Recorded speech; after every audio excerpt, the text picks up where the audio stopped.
whispering, "How can such an educated woman allow a man to treat her like this?" But what they didn't know was that Nancy was not weak. She was watching, learning and waiting. Bob loved control.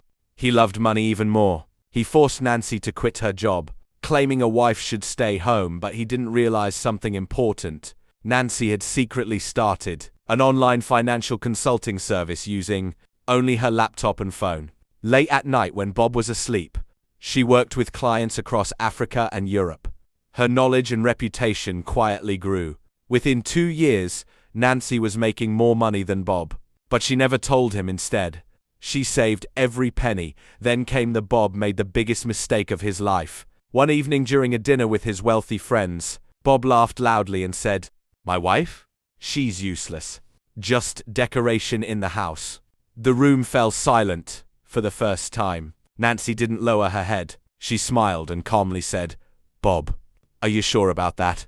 Everyone looked confused. Nancy reached into her handbag and placed a folder on the table. Inside were documents, business registrations, bank statements, property ownership papers. Bob's smile slowly faded. Nancy spoke clearly. "For the last 2 years, I've been running a financial consulting company, quietly, professionally, successfully." She paused. Comma. "And the house you're sitting in tonight." She slid another document across the table. "I bought it." The room exploded with whispers. Daniel's face turned pale. Amara stood up, her voice stronger than it had ever been. "For years you told me I was nothing without you." She looked directly into his eyes. "But the truth is, I was building a life without you." Then came the final twist.